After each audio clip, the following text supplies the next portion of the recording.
Hello दोस्तों, मैं प्रदीप शुक्ला आपका स्टडी अड्डा में बहुत बहुत स्वागत करता हूं। उम्मीद करते हैं आप अच्छे होंगे, स्वस्थ होंगे और आपकी तैयारी, आपकी पढ़ाई बहुत ही बेहतरीन तरीके से चल रही होगी।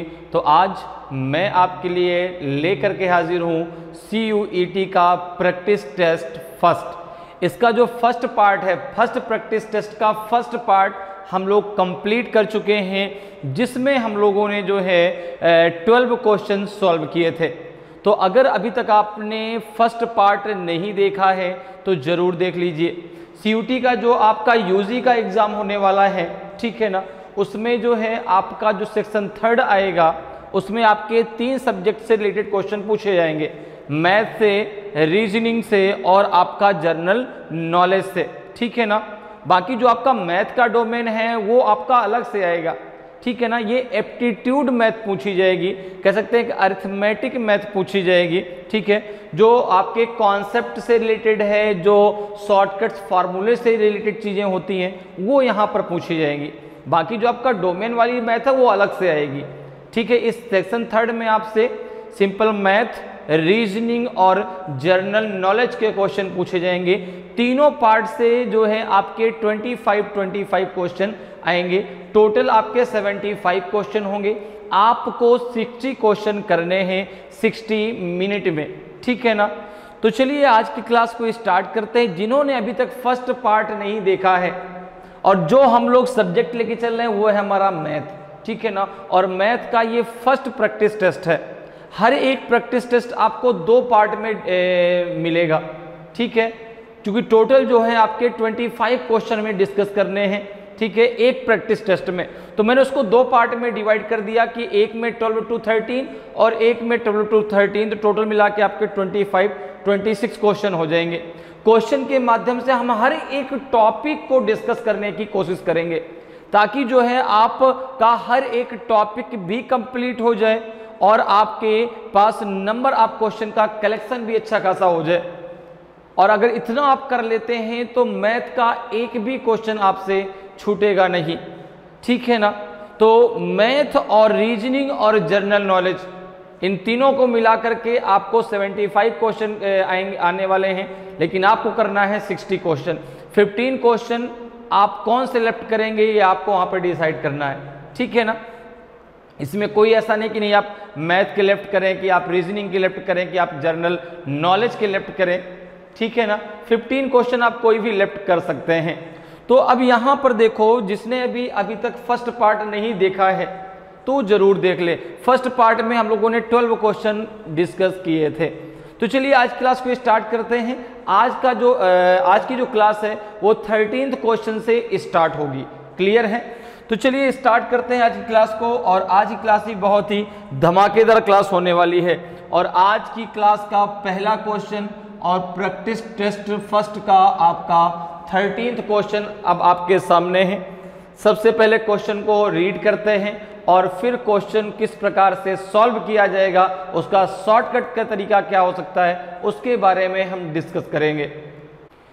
जैसे देखिए क्वेश्चन आपका दिया गया है कि a man works twice as fast as a women, a women works twice as fast as a child, if 32 men can complete a job in 12 days, then how many days would be required for 64 women and 128 children together to complete the same job? एक पुरुष एक महिला से दोगुनी तेजी से काम करता है। एक महिला एक बच्चे की तुलना में दोगुनी तेजी से काम करती है। यदि 32 पुरुष किसी कार्य को 12 दिनों में पूरा कर सकते हैं तो 64 महिलाओं और 128 बच्चों को मिलकर उसी कार्य को पूरा करने में कितने दिन लगेंगे? 2 दिन लगेंगे कि 3 दिन लगेंगे, 4 दिन कि 6 दिन? देखो क्वेश्चन आपको दोनों लैंग्वेज में मिलता है, हिंदी और इंग्लिश दोनों में, ठीक है ना। तो ना तो प्रॉब्लम होने वाली है इंग्लिश मीडियम वालों को, ना ही प्रॉब्लम होने वाली है हिंदी मीडियम वालों को, क्लियर है। क्वेश्चन दोनों लैंग्वेज में मिलने वाला है। अब देखिए ये क्वेश्चन आपका पूछा गया है वर्क एंड टाइम से। किससे पूछा गया? वर्क एंड टाइम टॉपिक से। अब अगर हम बात करें किसी भी वर्क को करने की, तो किसी वर्क को करने में जो समय लगता है वो एफिशिएंसी के अकॉर्डिंग लगता है, भाई जिसकी इफिशियंसी ज़्यादा होगी, अर्थात जिसकी क्षमता ज़्यादा होगी, उसको कोई भी काम करने में कम समय लगेगा, ठीक है ना। और जिसकी इफिशियंसी कम होगी, जिसकी क्षमता कम होगी, उसको वही काम करने में ज़्यादा समय लगेगा। जैसे कल मैंने आपको जो है फर्स्ट पार्ट में बताया था कि जो है अगर जो है एक स्थान से दूसरे स्थान पर कुछ ईंटें उठा के रखना है और भाई वो 10 ईंटें हैं, मैं और मेरा दोस्त दोनों वहाँ से उठा के दूसरे के ईंटें रख रहे हैं। अब मेरी इफिशियंसी अगर एक बार में एक ईंटा उठाने की है और अगर वो 10 ईंटें हैं तो मुझे 10 बार जाना पड़ेगा वहाँ पर, ठीक है ना। और अगर मेरे मित्र की इफिशियंसी एक बार में 5 ईंटें उठाने की है तो वह 2 बार में ही पूरे 10 ईंटें जो है वहाँ पे रख देगा। तो जो वर्क करने में जो टाइम लगता है वह इफिशियंसी के अकॉर्डिंग लगता है, अर्थात क्षमता के अनुसार लगता है। अगर क्षमता कम है तो समय ज़्यादा लगेगा और अगर क्षमता ज़्यादा है तो समय कम लगेगा। क्लियर है। अब जैसे यहाँ पे देखो कह रहा है कि जो a man works twice as fast as women, एक आदमी जो है एक महिला से दोगुनी तेजी से काम करता है। मतलब हम यहाँ पर कह सकते हैं, हम यहाँ पे कह सकते हैं कि one man equals to 2 women के हो जाएगा। 1 मैन इक्वल्स टू 2 वुमेन के, ठीक है ना भाई। एक आदमी 2 महिलाओं के बराबर काम कर रहा है, ठीक है ना। तो यहां पर 1 मैन इक्वल्स टू 2 वुमेन क्या होगा, क्योंकि दुगनी तेजी से, जैसे मैं कहूं कि भाई मेरी एज 10 ईयर है, आपकी एज 10 ईयर है और मेरी एज आपसे दोगुनी है, ट्वाइस है आपकी एज की। तो अगर आपकी 10 है तो मेरी 20 होगी, ठीक है ना। तो अगर आपकी एज को मेरी एज के बराबर करना है, मेरी बात ध्यान सुनना, अगर आपकी एज 10 ईयर है और मेरी एज आपकी ट्वाइस है तो मेरी कितनी हो जाएगी 20। अब अगर आपकी एज को मेरी एज के बराबर करना है तो आपकी एज में 2 का मल्टीप्लाई करना पड़ेगा, तभी तो आपकी भी 20 हो पाएगी ना। तो 20 बराबर इक्वल्स टू 20 हो जाएगा। तो यही चीज यहां पर है कि अगर मुझे 1 मैन इक्वल्स टू वुमेन करना है तो वुमेन मुझे 2 का मल्टीप्लाई करना पड़ेगा। क्यों? क्योंकि जो एक आदमी है वह जो है एक महिला से दोगुनी तेजी से काम करता है, अर्थात एक आदमी 2 महिलाओं के बराबर काम कर रहा है। इसी प्रकार से आगे क्या कह रहा है कि a women works twice as fast as a child. जो एक महिला है, एक वुमेन 2 चाइल्ड के बराबर काम कर रही है, एक वुमेन 2 चाइल्ड के बराबर काम कर रही है। एक आदमी 2 वुमेन के बराबर काम कर रहा है और एक वुमेन 2 चाइल्ड के बराबर काम कर रहा है, अर्थात जितना काम 2 बच्चे मिलके कर सकते हैं उतना एक महिला करती है। जितना काम 2 महिलाएं मिलकर करते उतना काम एक आदमी कर रहा है। क्लियर है। तो यहां पर देखो एक चीज जरा समझना, 1 मैन बराबर 2 वुमेन के, तो अगर मैं यहां से निकालूं तो देखो 1 वुमेन बराबर 2 चाइल्ड के, तो मैं कह सकता हूं कि 2 वुमेन इक्वल्स टू 4 चाइल्ड के, 2 वुमेन इक्वल्स टू 4 चाइल्ड के। तो मैं ये भी तो कह सकता हूं कि 1 मैन इक्वल टू 4 चाइल्ड के, 1 मैन इक्वल्स टू 4 चाइल्ड के। बात क्लियर है कि नहीं भाई? एक आदमी 2 महिलाओं के बराबर काम करता है और एक महिला 2 बच्चों के बराबर काम करती हैं, तो 2 महिलाएं 4 बच्चों के बराबर काम करेंगी, तो एक आदमी 4 बच्चों के बराबर काम करेगा। क्लियर है? यहां तक बात क्लियर। अब देखो अगर मैं बात करूं टोटल वर्क है कितना, टोटल वर्क की अगर हम बात करें, तो टोटल वर्क है आपका जो है कि 32 man can complete a job in 12 days. तो यहां पे हो जाएगा 32 इंटू 12, यहां से आपका निकल आएगा टोटल वर्क। अब देखो यहां पर हमको करना क्या है, यहां पर जो दिया गया है कि 32 पुरुष किसी कार्य को जो है 12 दिनों में कर सकते हैं। अब कह रहे हैं कि उसी कार्य को 64 वुमेन और 128 चिल्ड्रन कितने दिनों में कंप्लीट कर सकते हैं। तो आप एक काम करो, इस 64 वुमेन और 128 चिल्ड्रन को आप मेन में कन्वर्ट कर लो। मेन में क्या कर लो, कन्वर्ट कर लो, क्योंकि यहां पर जो दिया गया कि 32 पुरुष 12 दिन में करते हैं, तो यहां पर जब पुरुष दिया गया तो जो ये संख्या है ना 64 वुमेन की और 128 चिल्ड्रन की, इसको भी आप मेन में कन्वर्ट कर लीजिए। तो यहां पर देखो, अगर मैं 64 वुमेन प्लस 128 चिल्ड्रन को अगर मेन में कन्वर्ट करता हूं, कितना आ जाएगा, को अगर मैं मेन में कन्वर्ट करता हूं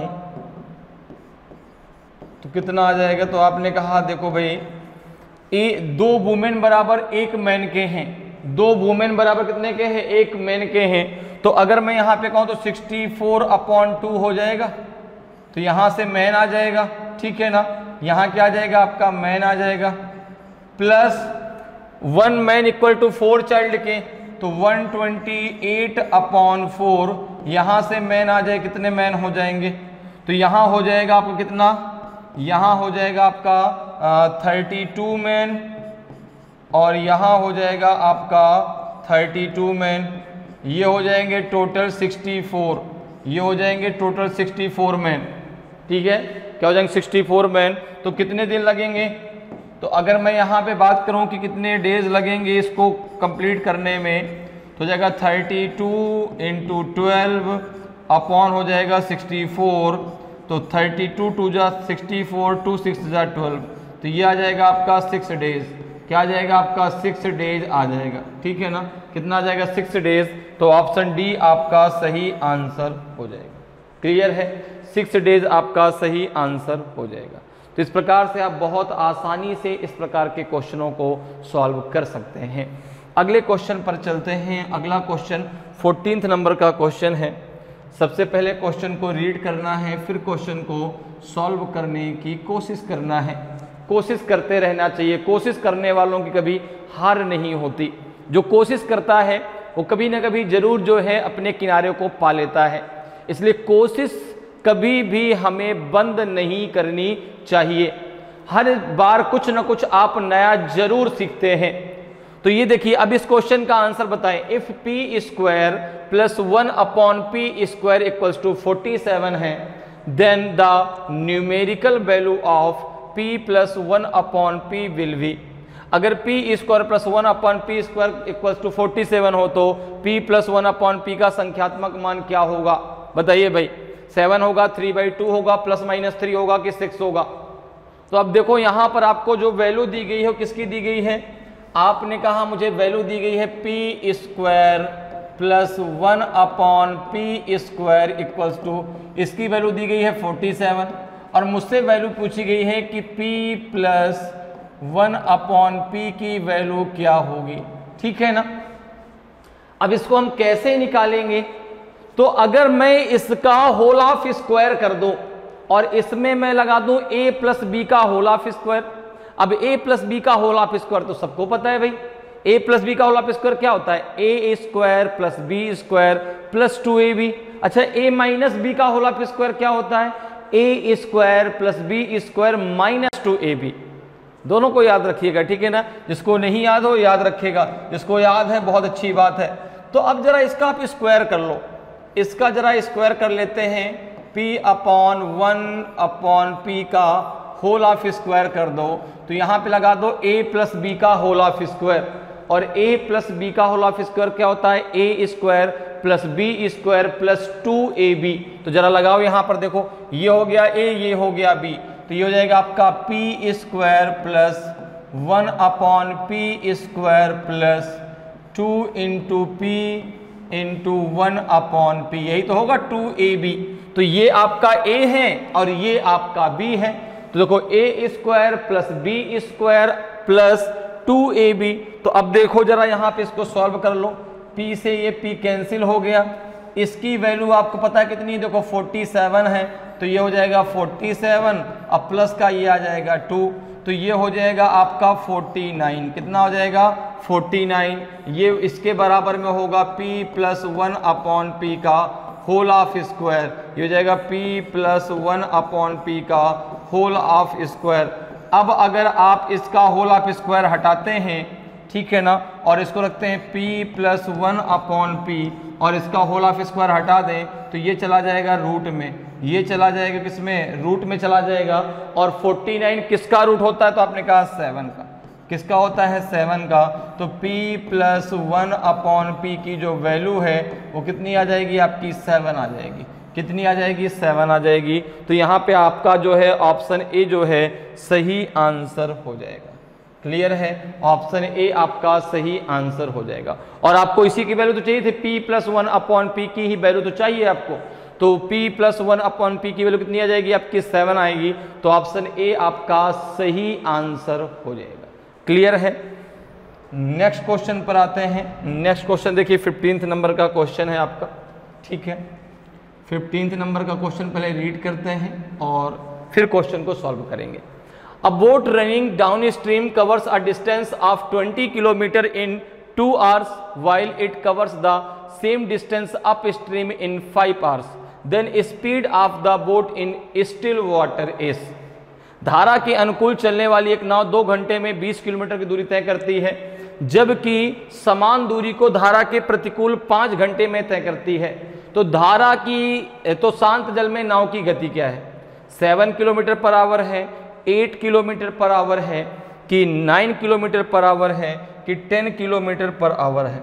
तो देखो ये क्वेश्चन है बोट एंड स्ट्रीम से, धारा और नाव से पूछा गया है। तो एक नाविक है जो धारा में नाव चला रहा है। ये धारा है कुछ इस प्रकार से बह रही है, और ये देखो एक नाविक है जो इस प्रकार से नाव को चला रहा है, ठीक है ना। अब यहां पर देखो बोट की स्पीड मान लो आप v और स्ट्रीम की स्पीड मान लो आप u, ठीक है ना। इस स्ट्रीम की स्पीड मान लो आप u, ठीक है ना, और जो है बोट की स्पीड मान लो आप v। अच्छा, स्पीड इक्वल टू क्या होता है आपका, स्पीड इक्वल टू होता है distance upon time. s equal to क्या होता है, s इक्वल टू होता है आपका d/t, अर्थात स्पीड इक्वल टू होता है डिस्टेंस अपॉन टाइम। अब देखो एक चीज जरा सोचो, जब ये नाव धारा की दिशा में जाएगी अर्थात डाउन स्ट्रीम में जाएगी, जब ये नाव धारा की दिशा में जाएगी अर्थात डाउन स्ट्रीम में जाएगी, तो उसमें नाव की स्पीड और धारा की स्पीड दोनों साथ में चलेंगी, दोनों आपस में क्या हो जाएंगी, ऐड हो जाएंगी। भाई जल्दी पहुंच जाएगी वो नाव। तो जब अगर मैं बात करूं कि डाउन स्ट्रीम में जो है बोट की स्पीड क्या होगी, डाउन स्ट्रीम में स्पीड क्या होगी, तो आपने कहा हो जाएगी आपकी b+u। अच्छा, अप स्ट्रीम में क्या होगी, अप स्ट्रीम में क्या हो जाएगी इसकी स्पीड, तो आपने कहा कि अगर इस बोट को जो है धारा के विपरीत आना है तो जो बोट की स्पीड है वो ज्यादा होनी चाहिए धारा से। भाई सोचो जरा, अगर बोट की स्पीड जो है स्ट्रीम से कम होगी, धारा से कम होगी, तो धारा तो उसको बहा के लेके चली जाएगी, जो स्ट्रीम है उसको बहा के लेके चली जाएगी, रुकने ही नहीं देगी उसको। इसलिए जो बोट है उसकी जो स्पीड है वो स्ट्रीम से ज्यादा होनी चाहिए। तो अगर मैं बात करूं डाउन स्ट्रीम, अप स्ट्रीम में उसकी स्पीड क्या होगी, तो आप कहेंगे b-u हो जाएगी, ठीक है ना। अब जरा देखो यहां पे अगर मैं बात करूं तो क्या कर रहा है कि अप डाउन स्ट्रीम में वह 20 किलोमीटर की दूरी जो है 2 घंटे में तय कर लेती है। तो यहां पर देखो अगर मैं b+u की वैल्यू निकालता हूं तो देखो क्या हो जाएगा, स्पीड बराबर डिस्टेंस अपॉन टाइम, तो ये हो जाएगा 20/2, तो ये आ जाएगा आपका 10 किलोमीटर पर आवर। ये आ गई उसकी डाउन स्ट्रीम में स्पीड। अगर मैं अप स्ट्रीम में निकालता हूं, अगर मैं b-u निकालता हूं, तो आपने कहा वही दूरी उसको तय करने में 5 घंटे लगते हैं, तो उसकी स्पीड आ जाएगी 4 किलोमीटर पर आवर। अब देखो, अब यहां पर अभी कहानी नहीं रुकी, अब यहां पर आप मान लो कि a = b+u मान लो और b = आप b-u मान लो। तो boat speed in still water, ठीक है ना, शांत जल में नाव की चाल क्या होती है, a+b/2, और stream speed in still water, धारा की चाल शांत जल में होता है, उसका फॉर्मूला a-b/2, ठीक है ना। क्लियर है। तो यहां पर अगर यहां पे पूछा गया है कि speed of the boat, speed of the boat in still water, तो इसका फॉर्मूला होता है आपका a प्लस बी अपॉन 2, ठीक है ना। a कितना है आपने कहा 10 प्लस b कितना है आपने कहा 4 अपॉन 2 हो जाएगा, तो ये हो जाएगा आपका 14 अपॉन 2, तो ये आ जाएगा आपका 7 kilometre per hour, 7 kilometre per hour. तो ऑप्शन ए आपका सही आंसर हो जाएगा। अगर मैं स्पीड ऑफ स्ट्रीम की बात करता हूं, अगर आपसे यहीं पर स्पीड ऑफ स्ट्रीम पूछा जाता कि स्पीड ऑफ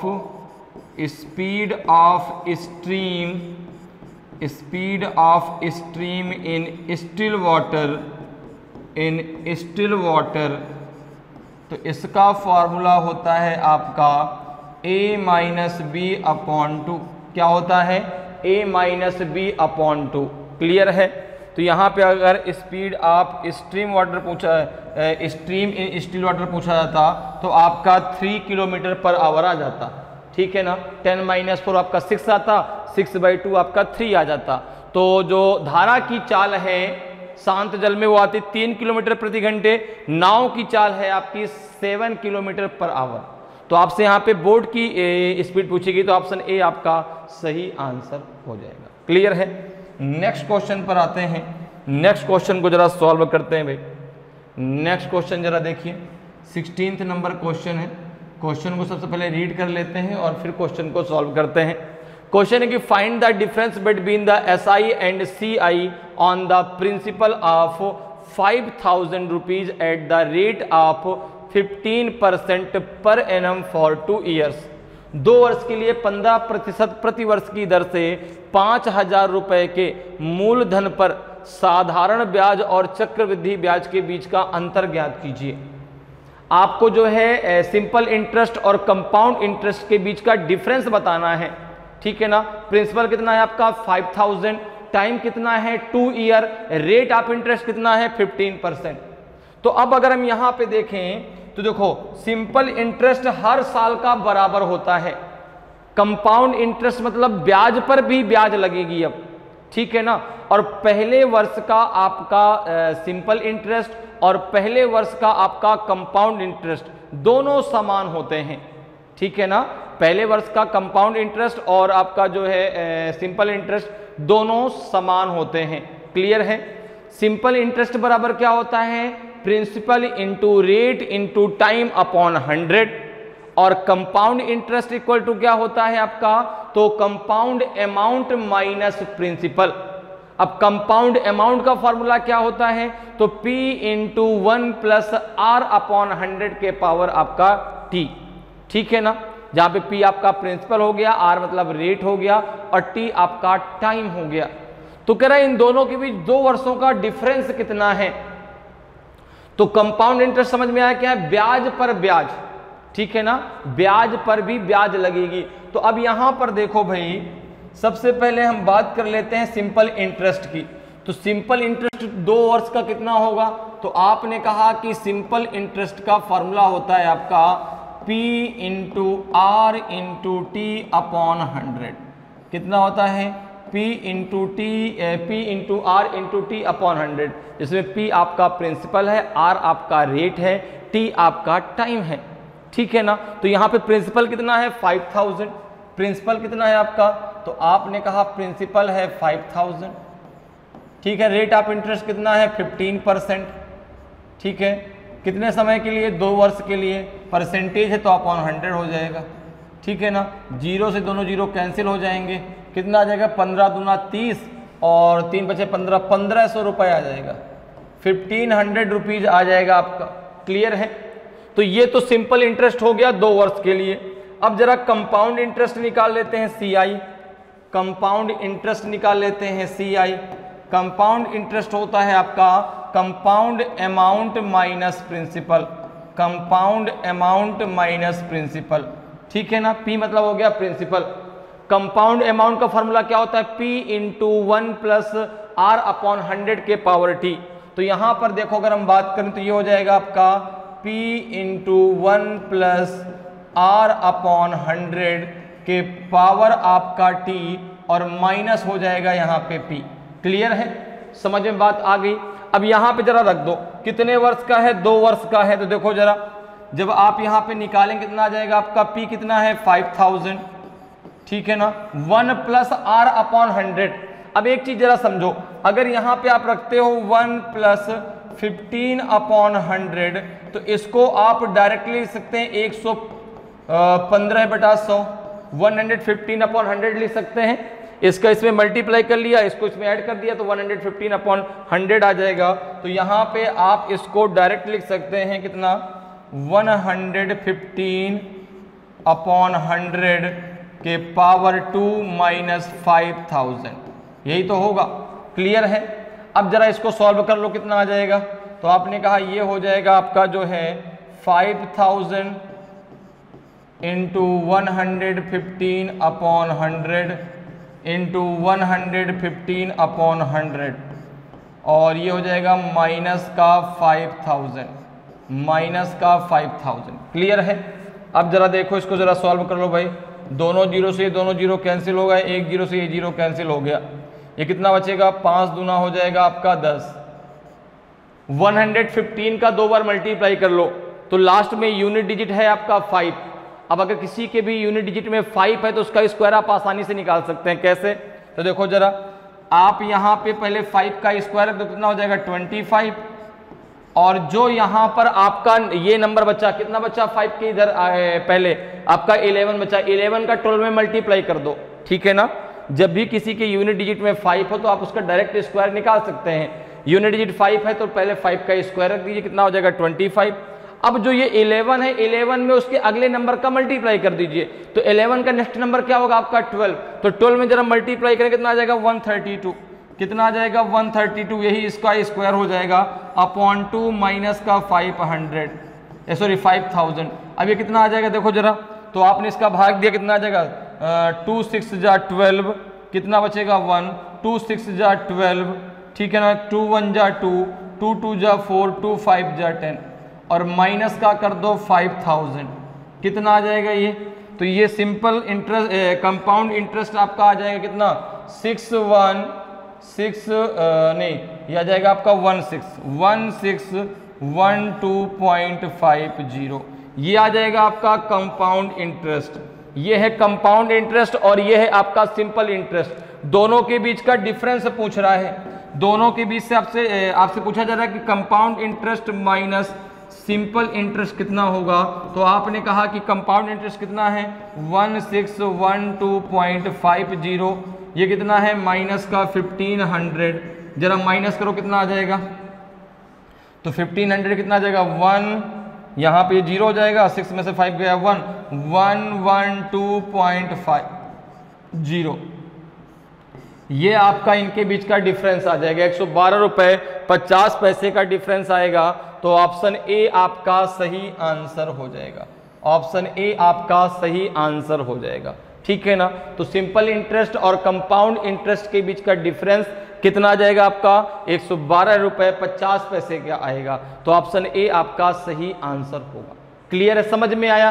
तो सिंपल इंटरेस्ट कैसे निकालेंगे, सिंपल इंटरेस्ट का सिंपल सा फॉर्मूला होता है आपका जो है PRT अपॉन 100, जहां P क्या है आपका प्रिंसिपल, R क्या है आपका रेट और T क्या है आपका टाइम। और जो आपका कंपाउंड इंटरेस्ट है उसका फॉर्मूला क्या होता है, तो compound amount minus principal. Compound amount का फॉर्मूला क्या होता है P into 1 plus R upon 100 के पावर T, जहां पे P आपका प्रिंसिपल है, R आपका रेट है, T आपका टाइम है और माइनस P मतलब जो आपका प्रिंसिपल उसको माइनस कर देना है, तो वहां से कंपाउंड इंटरेस्ट आपको मिल जाएगा। तो इसका आंसर कितना आ जाएगा आपका ऑप्शन ए जो है बिल्कुल सही आंसर होगा। क्लियर है। नेक्स्ट क्वेश्चन पे आते हैं। नेक्स्ट क्वेश्चन देखिए आपका 17 नंबर का क्वेश्चन है। 17 नंबर का क्वेश्चन पहले रीड करते हैं और फिर डिस्कस करेंगे। क्वेश्चन आपसे कह रहा है कि 3 bells ring at intervals of 12, 8, 18 and 36 minutes respectively. If they ring together at 11:25 am, when will they ring together for the first time after that. 3 घंटियां क्रमशः 12, 18 और 36 मिनट के अंतराल पर बजती हैं। यदि वे पूर्वाह्न 11:25 बजे एक साथ बजती हैं तो उसके बाद वे पहली बार एक साथ कब बजेंगी। देखिए ऐसे क्वेश्चन को करने का बहुत ही आसान सा तरीका होता है। कुछ नहीं आपको करना है, जो आपको वहां पे इंटरवल दिया गया है ना, कितने इतने पे बजती हैं 3 घंटियां, एक 12 मिनट पे, एक 18 मिनट पे, एक 36 मिनट का, तो तीनों का एलसीएम निकाल लीजिए। तीनों का एलसीएम निकाल लीजिए तो आप यहां पे निकालिए एलसीएम ऑफ 12, 18 एंड 36 कितना आएगा एलसीएम। अब अगर आप डायरेक्ट निकाल सकते हो तो बहुत अच्छी बात है, नहीं निकाल पा रहे हैं तो इसको आप फैक्टर मेथड से निकाल लीजिए इस प्रकार से। यहां पे आपने कितना लिखा 12, यहाँ 18, यहाँ 36, तो 2 आपका हो जाएगा 2 6 जा 12, 2 9 जा 18 और 18 2 जा 36, फिर 2 से कर दो, 2 3 जा 6, 9 2 9 जा 18, फिर 3 से कर लो, 3 1 जा 3, 3 3 जा 9, 3 3 जा 9, फिर 3 से कर लो, कितना हो जाएगा 1 1 और 1। ठीक है, अब इन चारों का इनका आपस में मल्टीप्लाई कर लो, कितना हो जाएगा ये, तो ये हो जाएगा आपका जो है, अगर देखें तो हो जाएगा आपका 2 × 2 × 3 × 3, तो ये हो जाएगा आपका 36। तो इनका एलसीएम कितना हो गया 36, अर्थात 36 मिनट के बाद फिर से ये एक साथ बजेंगी। जो इनका एलसीएम आएगा वही आपका आंसर, वही आपका समय होगा। तो 36 मिनट बाद फिर से यह एक साथ बजेंगी। ठीक है ना। तो ये जो है 36 मिनट के बाद, 36 मिनट के बाद फिर से एक साथ बजेंगी, के बाद फिर से एक साथ बजेंगी, फिर से एक साथ बजेंगी, एक साथ बजेंगी। तो अगर मैं यहाँ पे टाइम निकालूं, अगर मैं टाइम की बात करूं कि कितने टाइम पर बजेंगी, टाइम बताइए, तो आपने कहा बजी थी पहले कितने पे, तो आपने कहा कि 11:25 AM पर, इसमें प्लस का कर दो आप 36 मिनट, कितना आएगा जरा देखो भाई, जाएगा 6 5 गिरा 3 2 5 1 6, 11:60 मिनट होगा। तो इसको हम क्या लिख सकते हैं 12:01 मिनट, 12:01, तो ये आंसर हो जाएगा आपका 12:01 PM, 12:01 मिनट। तो आपका ये अपराह्न आएगा, अर्थात ये ऑप्शन आपका सी जो है बिल्कुल सही आंसर होगा। भाई जब इसको ऐड करेंगे तो 61 आ जाएगा, 61 का मतलब हो गया 60 का मतलब हो गया 1 घंटे, और 1 आपका वो बच गया। तो इसको हम क्या लिख सकते हैं, ये हो जाएगा आपका 12:01 मिनट। ठीक है ना। तो 12:01 पर जो है ये फिर से जो है एक साथ तीनों जो है बेल्स फिर से बजेंगी। तो ऑप्शन जो है आपका सी बिल्कुल सही आंसर हो जाएगा। नेक्स्ट क्वेश्चन पे चलते, देखिए नेक्स्ट क्वेश्चन आपका क्या है, क्वेश्चन नंबर 18 है आपका। ओके, क्वेश्चन सबसे पहले रीड कर लेते हैं, क्वेश्चन क्या कह रहा है। ठीक है, क्वेश्चन है आपका कि Sundar purchased an office bag with a price tag of 600 rupees in a sale where 25% discount was being offered on the tag price. He was given a further discount of 10% on the amount arrived at after giving usual 25% discount. What was the final amount paid by Sundar? सुंदर ने एक बिक्री में 600 रुपए के मूल्य tag के साथ एक कार्यालय बैग खरीदा, जहां टैग मूल्य पर 25% छूट की पेशकश की जा रही थी। उसे सामान्य 25% छूट देने के बाद प्राप्त राशि पर 10% की और छूट दी गई। तो सुंदर द्वारा भुगतान की गई अंतिम राशि कितनी थी। तो यहां पर देखो भाई, सुंदर को जो है एक बैग खरीदना, जिसका जो टैग प्राइस था वो 600 रुपीज था। उसको उसमें जो टैग प्राइस था उस पर उसको 25% का डिस्काउंट दिया गया, और उसने जो उसके बाद जो उसकी राशि थी उस पर जो उसने वहां पर डिस्काउंट किया, उसमें भी आपको उसको उसमें जो है 10% का फिर से डिस्काउंट दिया गया। तो यहां पे अगर मैं बात करूं तो 600 रुपीज में उसको 2 डिस्काउंट मिले। ठीक है ना। अगर मैं बात करूं तो देखो, पहला आपको मिला 25% का डिस्काउंट, अर्थात 600 रुपीज में उसका जो है, अगर देखो 100 रुपीज प्राइस था तो 25 रुपीज उसका जो है उसको नहीं देना पड़ा, तो 75% उसको पैसा देना पड़ा। फिर उसने कहा कि नहीं, अभी उसको जो है उसमें 10% का डिस्काउंट और दिया गया, जो इसके बाद जो उसको पैसा देना था उसमें 10% का डिस्काउंट और दिया गया, तो 10% का डिस्काउंट और दिया गया, तो 100 माइनस 10 उसको जो है अब कितना 90% अभी पैसा उसको और देना पड़ेगा, ठीक है ना। 100 माइनस 10 उसको 90% पैसा और देना पड़ेगा। तो अगर मैं बात करूं कि फाइनल प्राइस कितना था, अगर मैं बात करूं कि फाइनल अमाउंट पेड बाय सुंदर,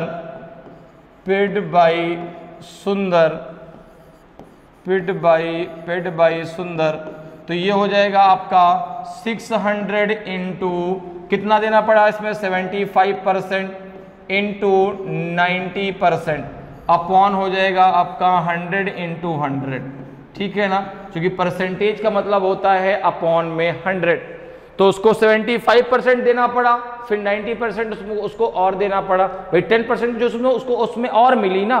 तो अब देखो यहाँ पर जब इसको सॉल्व करो कितना आ जाएगा, ये हो जाएगा आपका 25 से काट दो इसको, तो 25 3 75, 25 चौको 100, ठीक है ना।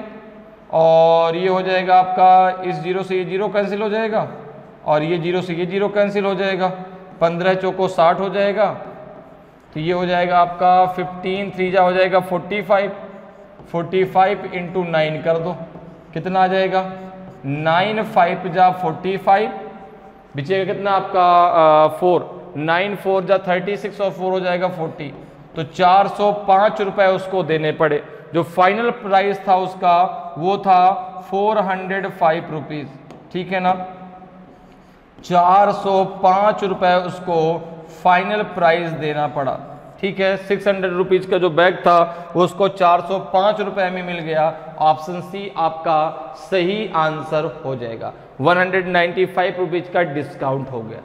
आप इसको ऐसे भी कर सकते हैं कि पहले आप 600 का 25% निकाल लीजिए, ठीक है ना, उसको उसमें माइनस कर दीजिए, जो आएगा उसका फिर से 10% निकालिए और फिर से उसको उसमें माइनस कर दीजिए, तो भी आपका आंसर आ जाएगा।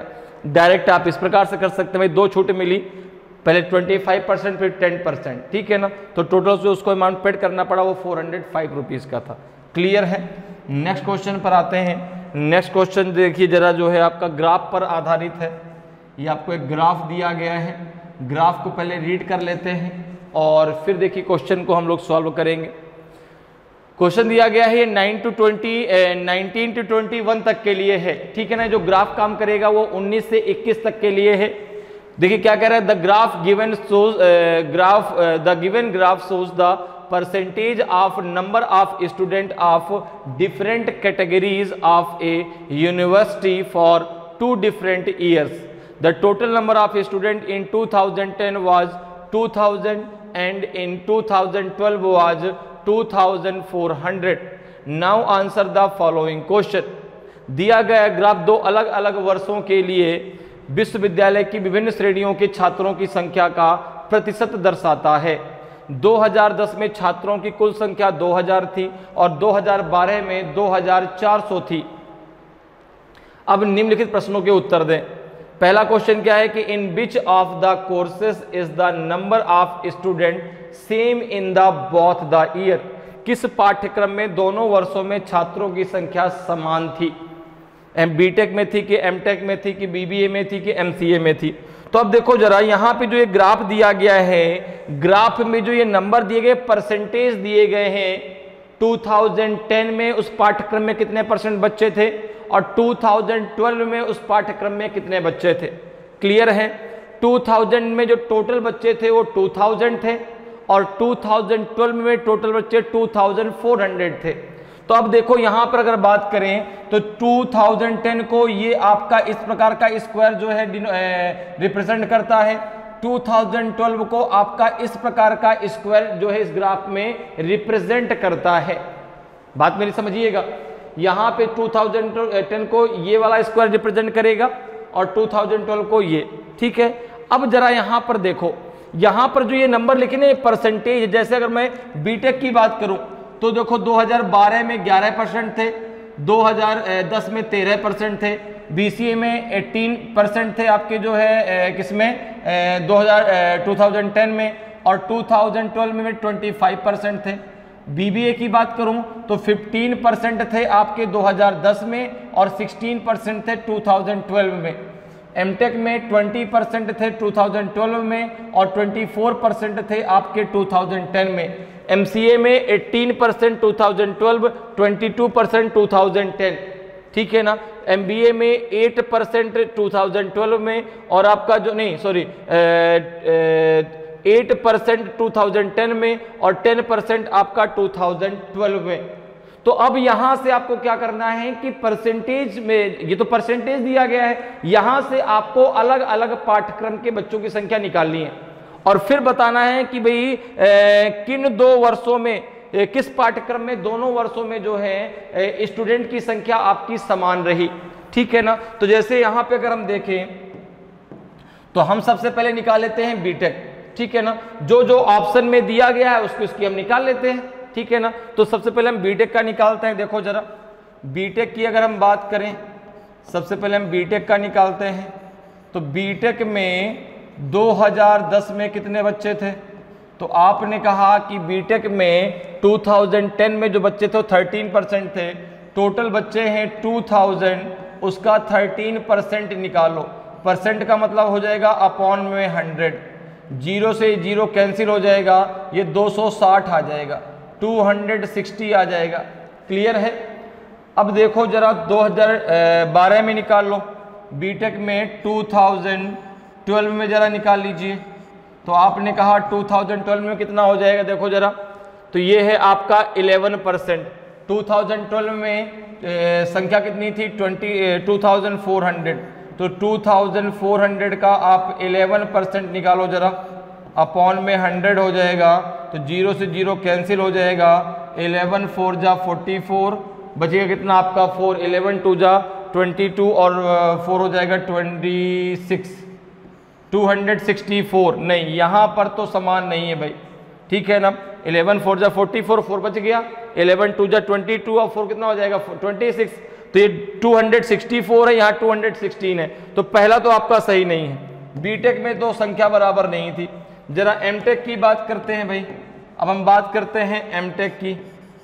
एमटेक में क्या कहानी थी, देखो जरा भाई, जो जो ऑप्शन में दिया गया है, चूंकि भाई जो ऑप्शन में दिया गया उन्हीं में किसी न किसी में बराबर होगी, तो हम सबको क्यों निकालें, जो ऑप्शन में दिया उसी को निकाल लेते हैं। तो एमटेक जरा निकालो। देखो एमटेक कहाँ है, एमटेक ये है आपका 2012 में है 20% और 2010 में है 24%। 2010 की अगर हम बात करें तो टोटल स्टूडेंट कितने हैं, तो आपने कहा 2000 और 2000 का आप कितना 24% निकाल लीजिए। 24% का मतलब हो गया अपॉन में 100, तो ये हो जाएगा आपका 0 से 0 कैंसिल हो जाएगा, ये आ जाएगा 480, 480 आ जाएगा। अब जरा 2012 में निकाल लो, 2012 में जरा निकाल लो। 2012 की अगर हम बात करें तो 24 छात्रों की संख्या कितनी है 2400 इंटू, यहाँ पर देखो परसेंटेज कितना है 24, नहीं परसेंटेज कितना है 20, परसेंटेज कितना है 20 अपॉन में हो जाएगा आपका 100, अपॉन में हो जाएगा 100, 0 से दोनों जीरो कैंसिल हो जाएंगे, ये हो जाएगा 480। देखो एमटेक में 2010 में भी 480 बच्चे थे और 2012 में भी आपके 480 बच्चे ही हैं, ठीक है ना। 2010 में भी आपके 480 स्टूडेंट थे और 2012 में भी आपके 480 स्टूडेंट ही हैं। तो आपका जो दूसरा ऑप्शन है बी, वो बिल्कुल सही आंसर होगा। दूसरा ऑप्शन बी आपका बिल्कुल सही आंसर हो जाएगा। क्लियर है। अब हमको बीबीए और एमसीए चेक करने की जरूरत ही नहीं है। जब भाई हमारा आंसर एमटेक में से निकल आया तो हम फिर अब आगे बीबीए और एमसीए को क्यों चेक करेंगे, क्योंकि ऑप्शन तो एक ही सही होगा ना। तो ऑप्शन के थ्रू आप ऐसे क्वेश्चन को, चूंकि सबको निकालने की जरूरत नहीं है भाई, जो जो ऑप्शन में उसको आप निकाल कर बता दीजिए किस में होगा, क्योंकि इन्हीं में से 4 में से किसी एक में है। तो एमटेक में देखो यहाँ आपका 2010 में भी 480 है और 2012 में भी 480 है, तो दोनों में आपके जो है समान स्टूडेंट हैं एमटेक के पाठ्यक्रम में। तो ऑप्शन बी आपका सही आंसर हो जाएगा। क्लियर है। नेक्स्ट क्वेश्चन पे आते हैं।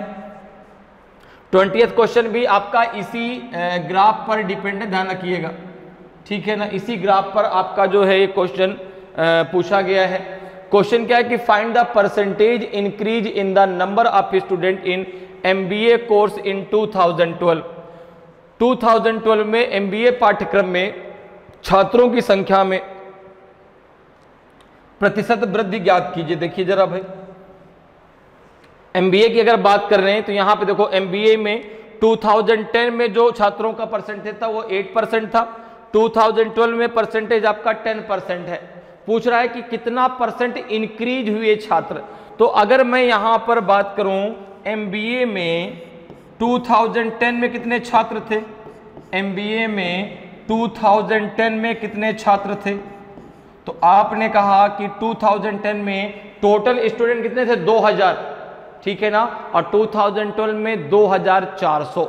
इस आंकड़े को याद रखिएगा। टोटल स्टूडेंट 2010 में आपके 2000 और 2012 में आपके 2400, ठीक है। अब जरा देखो यहां से जरा देखो 2010 में कितना है, परसेंट कितना है, ये आपका 8%। तो 2000 का 8% निकालो कितना होगा भाई, तो ये हो जाएगा आपका 0 0, ये हो जाएगा 0 0 कैंसिल, ये हो जाएगा 160, कितना हो जाएगा 160, ठीक है ना। और 2012 में कितने थे, 2012 में जरा बात कर लो कितने हैं, तो आपने कहा कि 2012 में टोटल स्टूडेंट है 2400 और उसका 10% निकाल लो, उसका 10% निकाल लो, ये कितना है आपका 240, कितना है 240, देखो दोनों जीरो कैंसिल हो जाएंगे, 240 आपका आ जाएगा। अब कितना इंक्रीज हुआ, तो अगर हम बात करें इंक्रीज परसेंटेज का, ठीक है ना, कितना परसेंट इंक्रीज हुआ, अगर हम बात करें कि परसेंटेज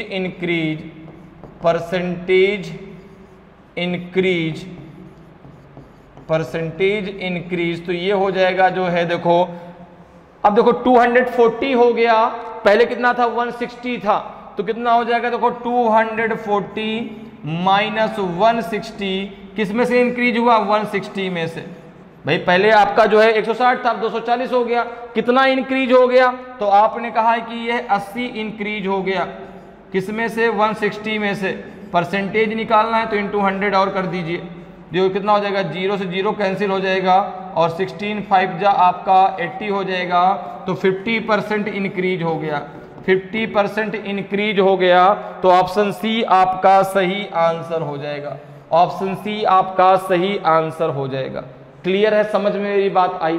भाई पूछा गया है कि 2012 में एमबीए में कितने ज़्यादा छात्र आ गए, तो वहाँ पे छात्रों के उसका परसेंटेज पूछा गया। तो भाई पहले 2010 में 160 छात्र थे, 2012 में 240 छात्र आ गए, तो 80 छात्र ज़्यादा हो गए, ठीक है ना। और 80 छात्र किस में से ज़्यादा हुए, 160 में से, तो कितना परसेंटेज ज़्यादा बढ़ गया, 50% ज़्यादा बढ़ गया, ठीक है ना। तो ऑप्शन आपका सी जो है बिल्कुल सही आंसर हो जाएगा। क्लियर है। नेक्स्ट क्वेश्चन पे आते हैं, क्वेश्चन नंबर 21 है ये। सबसे पहले क्वेश्चन को रीड कर लेते हैं, क्वेश्चन क्या आपसे पूछ रहा है। क्वेश्चन इसी ग्राफ पर डिपेंड है, ध्यान रखिएगा, जिसमें आपको पता है कि 2010 में टोटल स्टूडेंट कितने हैं, 2010 में टोटल स्टूडेंट हैं 2000 और 2012 में टोटल स्टूडेंट हैं 2400, 2400। अब जरा देखो क्वेश्चन क्या कह रहा है, what is the total number of increase student for the courses in which the number of student has been increase. जिन पाठ्यक्रमों में छात्रों की संख्या में वृद्धि की गई है उनके लिए बढ़े हुए छात्रों की कुल संख्या कितनी है। तो देखो यहां पर अगर बात करें तो आपको ये बताना है कि जो 2010 से 2012 में टोटल छात्र जो बढ़े हैं उनकी संख्या कितनी है, टोटल कितने छात्र बढ़ गए हैं।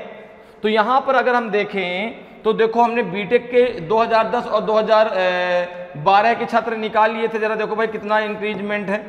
जरा बीटेक का देख लेते हैं, शुरुआत में आपने निकाला था बीटेक में जो है, बीटेक में आपने निकाला था, देखो यहाँ पर बीटेक में 2010 में 260 थे, फिर 2012 में 264 हो गए, कितने बच्चे बढ़े थे, 4। बीटेक की अगर हम बात करें तो बीटेक में आपका जो है 2010 में कितना था, तो आपने कहा 260 और 2012 में कितना हो गया, तो 264। कितना बढ़ गया, तो आपने कहा यहाँ तो 4 बढ़ गया, ठीक है ना, 4 स्टूडेंट बढ़ गए, क्लियर है। अब जरा यहाँ पर देखो, क्या बीसीए आपने निकाला, बीसीए शायद अभी नहीं निकाला गया, बीसीए और बीबीए और एमसीए 3 नहीं निकाले गए, बाकी एमटेक भी हमने निकाल लिया है, एमबीए भी हमने निकाल लिया। एमटेक जरा देख लो कितना है, जो आपने निकाल लिया जरा उनको पहले देख लेते हैं। एमटेक भी आपने निकाल लिया है, एमटेक शुरुआत में ही आपने निकाला था, देखो 2010 में भी कितना था, 480 और 2012 में कितना था, 480। तो यहाँ पर आपका हो जाएगा 0, यहाँ पे हो जाएगा जो इंक्रीजमेंट है वो 0, क्योंकि यहाँ पे 2010 में भी कितना है आपका 480 और 2012 में कितना है आपका 480, तो यहाँ तो इंक्रीजमेंट जो है वो कितना है आपका 0।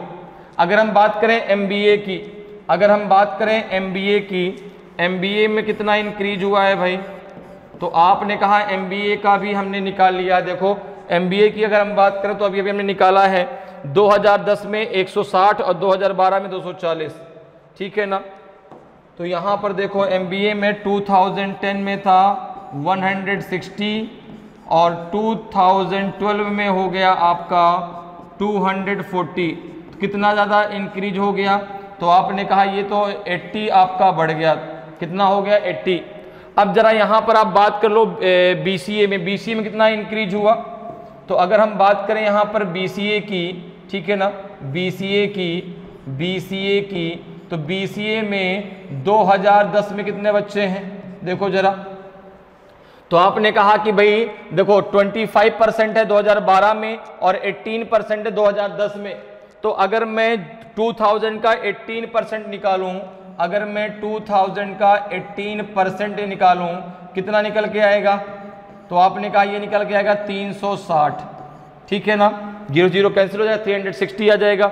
2012 में कितना निकल के आएगा, 2012 में कितना निकल के आएगा, देखो जरा भाई, तो आपने कहा ये है आपका 2000 और यहाँ है कितना 25%, कितना है 25%, कितना निकल के आएगा आपका, ये निकल के आएगा 0 0 0 0, तो जाएगा 25 दूना 50, 500, कितना इंक्रीज हो गया, कितना इंक्रीज हो गया, तो आपने कहा इन दोनों में कितना इंक्रीज हुआ, देखो जरा, तो ये हो जाएगा आपका 0, ठीक है ना, कितना हो जाएगा आपका, ये हो जाएगा आपका जो है 0 और ये कितना हो गया आपका, तो 6 नहीं 10 में से 6 गए 4 और 4 में से 3 गया 1, 140 इंक्रीज हो गया, 360 था 500 हो गया, 140 आपका इंक्रीज हुआ, 140 इंक्रीज हो गया, थोड़ा सा जगह कम है उस हिसाब से यहाँ पे हम लोग सॉल्व करेंगे। आगे देखो अगर हम बात करें किसका निकालना है हमको, बीसीए हो गया, बीबीए निकाल लो, क्या निकालो, बीबीए, बीबीए में कितना हो गया, बीबीए में कितना इंक्रीज हुआ, अब देखो भाई 2010 में बीबीए में कितने स्टूडेंट थे, देखो जरा, तो आपने कहा कि बीबीए में 2010 में जो है देखो 15% है, तो 2000 का 15% कितना हो जाएगा, 2000 का 15%, परसेंट मतलब अपॉन 100 हो जाएगा, 0 से 0 कैंसिल हो जाएगा, 15 दूना 30, 300 आ जाएगा। इसी प्रकार से 2012 की अगर हम बात कर लें तो 2012 में कितना हो जाएगा, तो 2012 में जो है 2012 में हो जाएगा आपका 2000 और 2000 इंटू कितना हो जाएगा आपका जो है बीबीए की बात चल रही है, तो ये 16% है, 16% तो अपॉन में 100 है, 0 से 0 कैंसिल हो जाएगा, तो 16 दूना 32, 320 हो जाएगा। तो ये कितना इंक्रीज हुआ, ये इंक्रीज हो गया आपका 20, पहले 300 था अब 320 हो गया। अब देखो अगर हम यहाँ पे बात कर लें एमसीए की, यहाँ पे हम बात कर लेते हैं एमसीए की, किसकी बात कर लेते हैं, एमसीए की, ठीक है ना।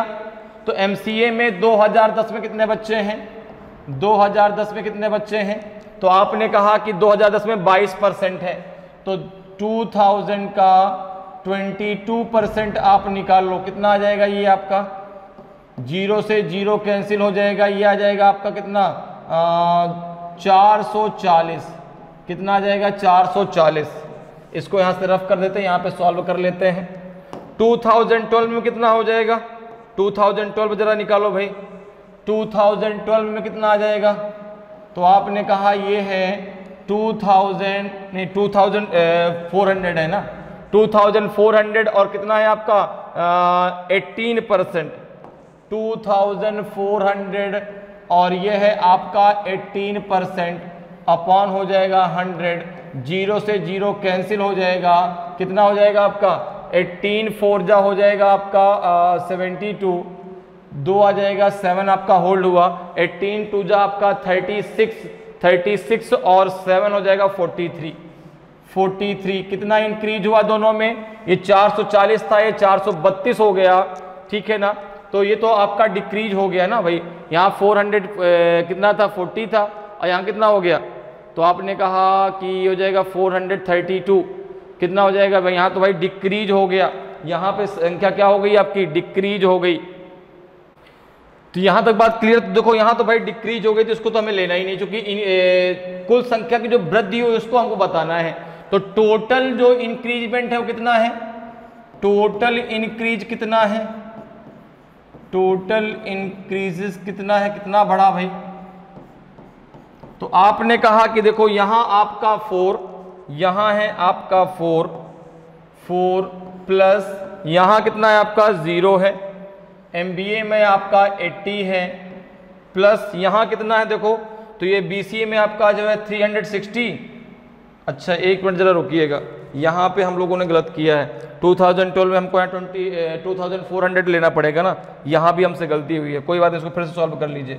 यहाँ पर ये आंकड़े गलत हैं, क्योंकि यहाँ पर जो है ना ये हमने वैल्यू गलत लिख दी है, यहाँ पे ये वैल्यू गलत आ गई है, यहाँ पर भी ये देखो ये वैल्यू गलत हो गई, यहाँ पे भी इसको सही कर लेते हैं फिर से, क्योंकि 2012 में टोटल स्टूडेंट की जो संख्या थी वो थी आपकी 2400, तो ये हो जाएगा 2400, और यहाँ पे BCA में ये था 25%, तो 25 और अपॉन हो जाएगा 100, 0 से 0 कैंसिल कर दो, 25 चौको 100 और 25 दूना 50, 50 10 60, 600 आ जाएगा।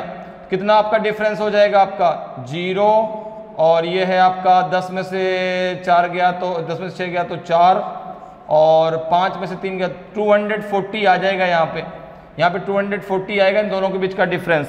यहाँ पे जरा देख लो भाई, 2012 क्या है, किसका निकाला है, BBA का। BBA जरा देखो भाई कितना है, BBA है आपका जो है 16%, तो 2400 का 16% निकालो, कितना हो जाएगा, ये 0 से 0 कैंसिल कर दो, 16 और 24 का सीधे मल्टीप्लाई कर दो, तो 16 4 जा 64, तो यहाँ पे 4 आ जाएगा, 6 आपका कैरी हुआ, 16 2 जा 32 और 6 कितना हो जाएगा 32 और 6 हो जाएगा आपका 38, तो ये 84 का यहाँ पे डिफरेंस आएगा, कितने का आएगा 84 का, 84 स्टूडेंट बढ़ गए। तो यहाँ पे अगर देखें तो 4 यहाँ से 0 यहाँ से 8 यहाँ से यहाँ हो जाएगा 240, यहाँ हो जाएगा आगे प्लस का 240 प्लस 240 प्लस हो जाएगा आपका कितना 84 प्लस का 84, इनको जरा ऐड कर लो, यहाँ चूंकि इंक्रीजमेंट हुआ नहीं तो इसको लेना नहीं है, जरा ऐड करके कितना आ जाएगा, तो देखो 4 0 4 4 आपका हो जाएगा 8, लास्ट में 8 आएगा, फिर यहाँ देखो 8 8 4 12 12 8 20, तो 0 आ जाएगा, 2 आपका होल्ड हुआ, 2 2 4, तो 408 स्टूडेंट आपके बढ़ गए, तो ऑप्शन सी आपका सही आंसर हो जाएगा। क्लियर, समझ में बात आई। बीटेक में 4 स्टूडेंट बढ़े, एमटेक में 0 बढ़े, एमबीए में 80 बढ़े, बीसीए में 240 बढ़े और बीबीए में 84 बढ़ गए, और जो आपका एमसीए उसमें स्टूडेंट घट गए, उसमें तो बढ़े ही नहीं, तो उसको हमें लेना ही नहीं है, ठीक है ना। तो टोटल कितने बढ़ गए, 408 स्टूडेंट आपके बढ़ गए, तो ऑप्शन सी आपका सही आंसर हो जाएगा। क्लियर है। नेक्स्ट क्वेश्चन पे आते हैं। नेक्स्ट क्वेश्चन देखिए आपका 22 नंबर का क्वेश्चन है।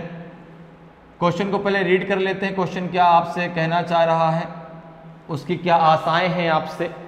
क्वेश्चन है कि विच of the following will come in place of both the question mark in the following equation. निम्नलिखित में से कौन सा निम्नलिखित समीकरण में दोनों प्रश्न चिन्हों के स्थान पर आएगा।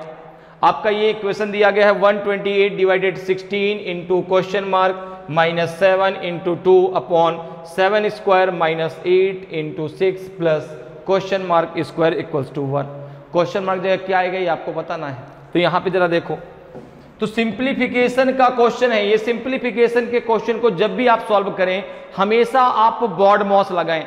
बॉड मॉस मतलब बी मतलब क्या, पहले ब्रैकेट ओपन होगा, ओ का मतलब हो गया ऑफ, फिर आपका ऑफ वाला मल्टीप्लाई होगा, ठीक है ना, फिर डिवीजन होगा, फिर जो है अगर मल्टीप्लाई का सिंबल लगा तो डिवीजन के बाद होगा, फिर एडिशन, लास्ट में सब्ट्रैक्ट करना।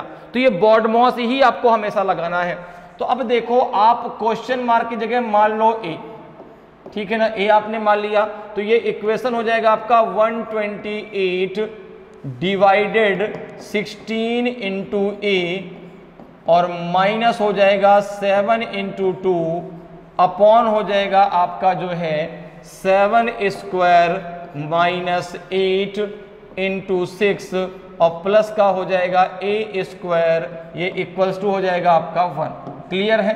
अब जरा देखो इसको सॉल्व करो। 16 से 128 को डिवाइड करो तो 16 8 जा 128 होता है, आपने कहा बिल्कुल। तो ये हो जाएगा आपका 8a माइनस 14 हो जाएगा, ठीक है ना, अपॉन कितना हो जाएगा 49 minus 48 plus A square equals to हो जाएगा 1। इसको जब आगे हम सॉल्व करेंगे कितना आ जाएगा, देखो ये हो जाएगा आपका 8a माइनस 14 इक्वल्स टू हो जाएगा आपका जो है 1 प्लस ए स्क्वायर। कितना हो जाएगा 1 प्लस, भाई यहाँ से 1 बचेगा, इसके इधर मल्टीप्लाई कर देंगे तो 1 प्लस ए स्क्वायर हो जाएगा। अब जरा आगे इसको सॉल्व कर लें, इस वैल्यू को उधर लेके चले जाएं तो ये कितना हो जाएगा आपका 1 प्लस ए स्क्वायर। इस वैल्यू को जब इधर लेके आएंगे तो माइनस का 8a प्लस का 14 इक्वल्स टू 0 हो जाएगा। तो ये हो जाएगा आपका ए स्क्वायर माइनस 8a प्लस का 15 इक्वल्स टू 0। अब इसको आप सॉल्व कर लें तो इसके फैक्टर जरा करिए, तो फैक्टर क्या हो जाएगा आपका, तो minus 5a minus 5a minus 3a minus 5a minus 3a plus 15 equals to 0। भाई फैक्टर कैसे होंगे, तो इन दोनों को जोड़ने पे ये आए, इन दोनों को मल्टीप्लाई करने पे ये आए, तो 5 और 3 हो जाएगा।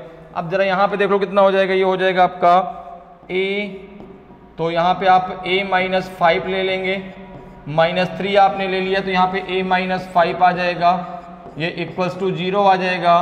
तो a minus 5 and a minus आपका 3 इक्वल्स टू 0। तो a की दो वैल्यू आएंगी, a की दो वैल्यू आएंगी 3 और 5।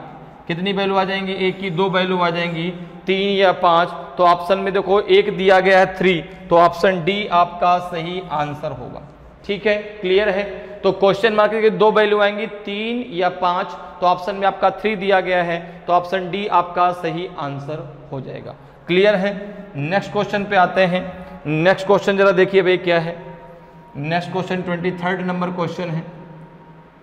क्वेश्चन को पहले रीड कर लेते हैं। क्वेश्चन कह रहा है कि the average of 9 number is 30, the average of first 5 number is 25 and that of the last 3 number is 35।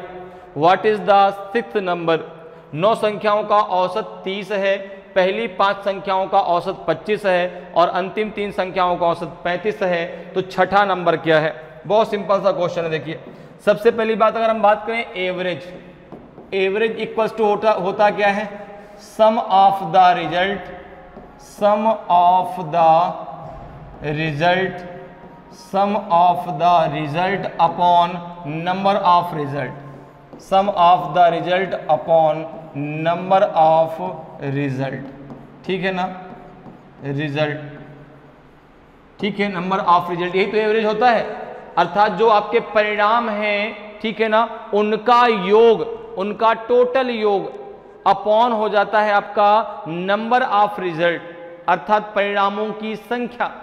ठीक है, एवरेज आप ऐसे निकालते हैं। जैसे कह रहा है कि 9 नंबर्स का जो एवरेज है वो 30 है, तो अगर मैं कहूं कि टोटल सम कितना है इनका, अगर मैं आपसे बात करूं कि 9 नंबर्स का टोटल सम कितना है, ठीक है ना, तो अगर मैं बात करूं sum of 9 numbers, sum of 9 numbers, 9 numbers. तो ये कितना हो जाएगा, ये हो जाएगा आपका 9 इंटू 30, 9 इंटू 30, तो ये हो जाएगा आपका 270, 270। अब देखो अगर मैं बात करूं sum of the first 5 number, अगर मैं बात करूं sum of the first 5 number, first 5 number, तो ये हो जाएगा आपका जो है कितना है, तो आपने कहा 5 इंटू 25, तो ये हो जाएगा 125। अच्छा sum of the last 3 number, अगर बात करें सम ऑफ द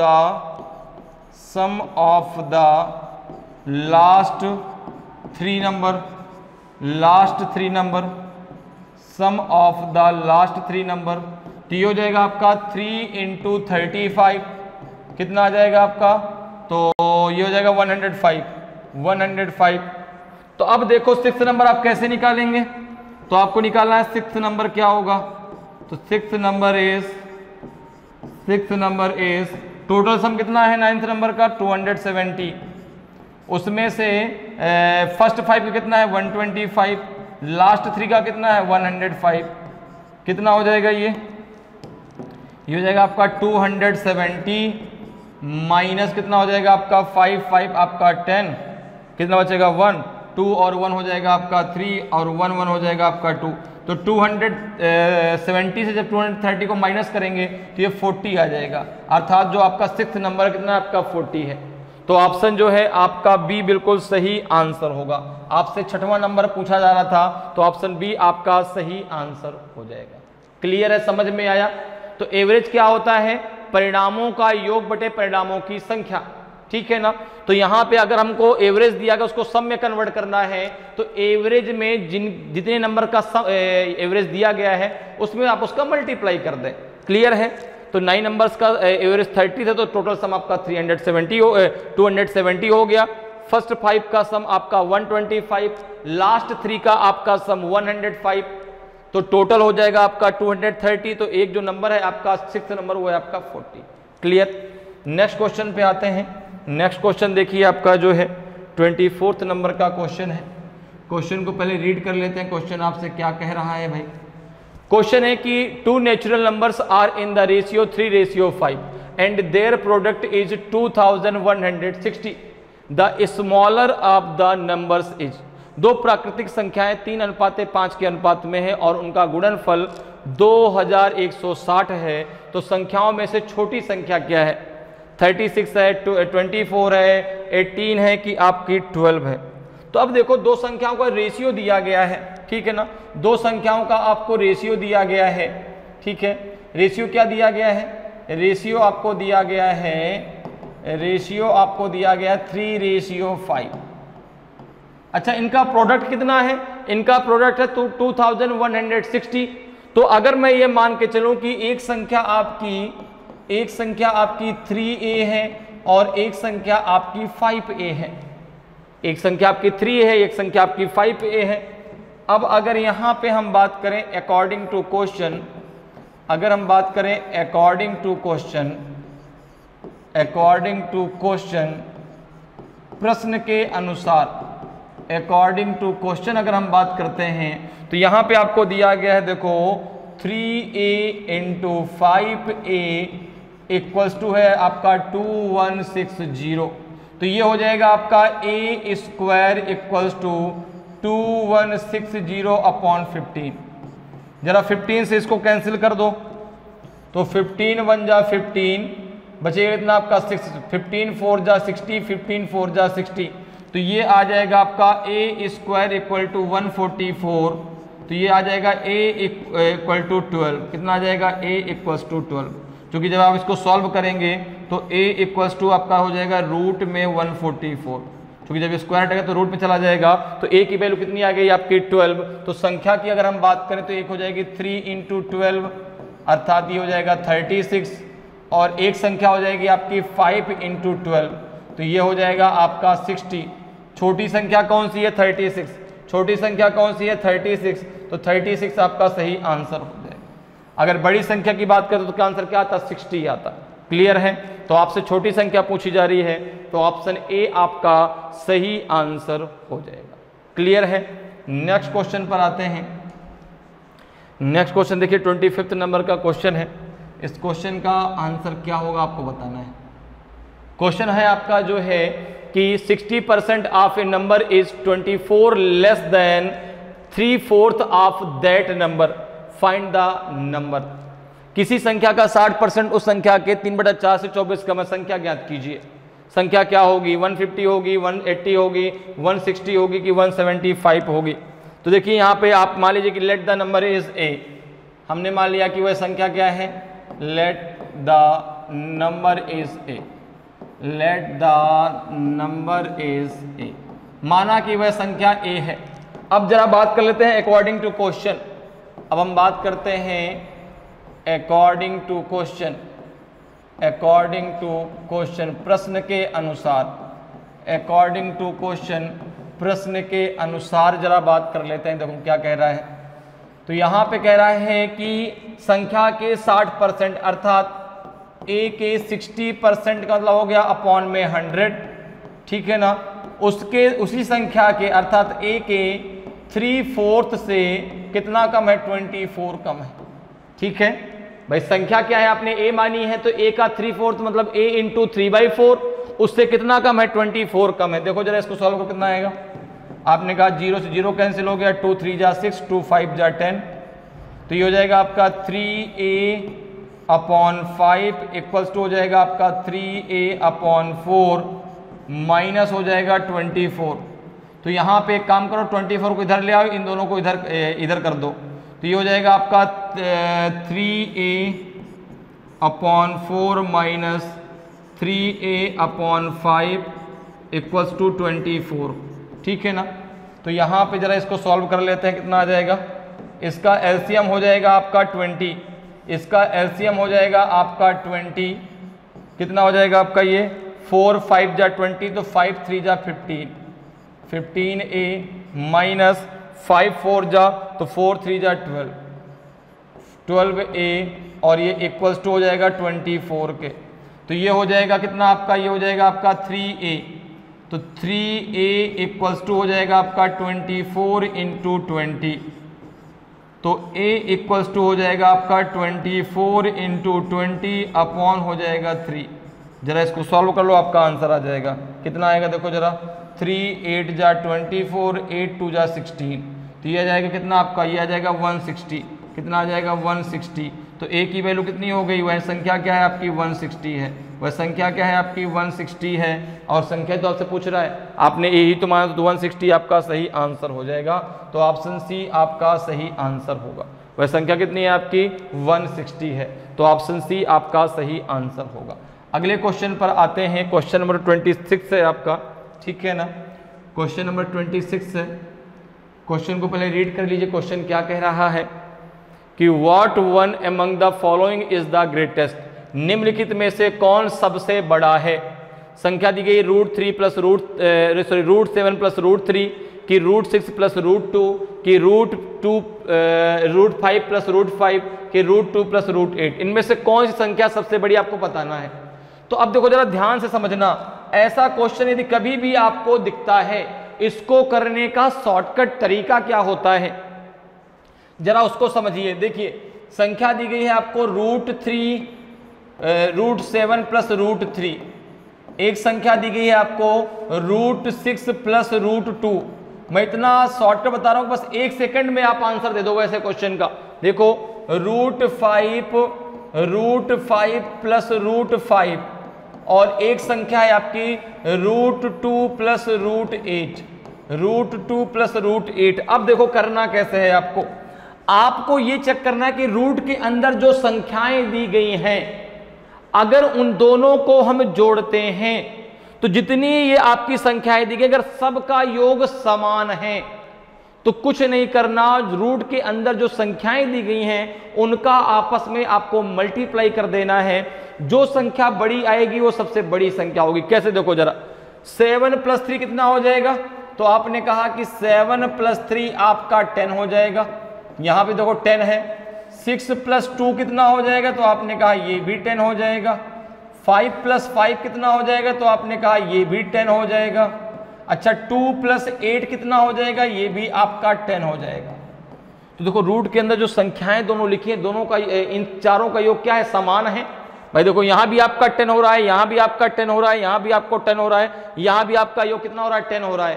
तो जब जो है इनका योग समान हो तो आपको डायरेक्ट क्या करना है, इन दोनों संख्याओं का आपस में मल्टीप्लाई कर देना है।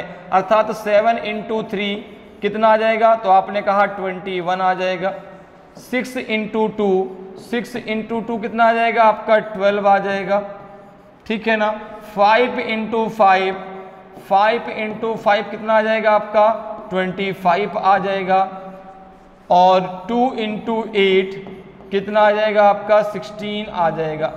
तो यहाँ पे क्या पूछ रहा है, सबसे बड़ी पूछ रहा है ना, तो जो सबसे बड़ा नंबर है वो सबसे बड़ी संख्या है, और सबसे बड़ा नंबर क्या है आपका 25। अर्थात जो आपका बड़ा आया, इसमें सबसे जो बड़ा नंबर है, ग्रेटेस्ट नंबर है वो है आपका √5 + √5। जो ग्रेटेस्ट नंबर है वो है आपका √5 + √5। तो ऑप्शन सी आपका सही आंसर हो जाएगा। क्लियर है, समझ में बात मेरी आई। इनके बीच का क्या कहते हैं, जैसे यहाँ पे योग है ना 7, तो इनको जोड़ना, अगर सबका योग बराबर है तो कुछ नहीं करना, रूट के अंदर जो संख्याएं लिखी उनको आपस में मल्टीप्लाई कर देना है। और मल्टीप्लाई करने के बाद जो नंबर बड़ा आएगा वो बड़ी संख्या है, जो छोटा आएगा वो छोटी संख्या है। जैसे अगर यहाँ पे शॉर्टेस्ट नंबर पूछता तो आंसर आपका आता √6 + √2। ठीक है ना। आपसे ग्रेटेस्ट पूछ रहा है तो यहाँ पे हो जाएगा √5 + √5। तो ऑप्शन सी आपका सही आंसर होगा। तो इस प्रकार से आप बहुत आसानी से मैथ के क्वेश्चनों को सॉल्व कर सकते हैं। उम्मीद करते हैं कि आज की क्लास आपको बहुत अच्छे से समझ में आई होगी। अगर आज की क्लास आपको अच्छी लगी हो, आज का वीडियो आपको अच्छा लगा हो और अभी तक आपने वीडियो को लाइक नहीं किया तो वीडियो को लाइक जरूर करें। अगर आप नए हैं और अभी तक आपने चैनल को सब्सक्राइब नहीं किया तो चैनल को सब्सक्राइब जरूर कर लें, ताकि आपको क्लास की जानकारी समय समय पर मिलती रहे और आपकी तैयारी बेहतरीन तरीके से चलती रहे। तो आज के इतना ही, फिर मिलेंगे। जय हिंद, जय भारत।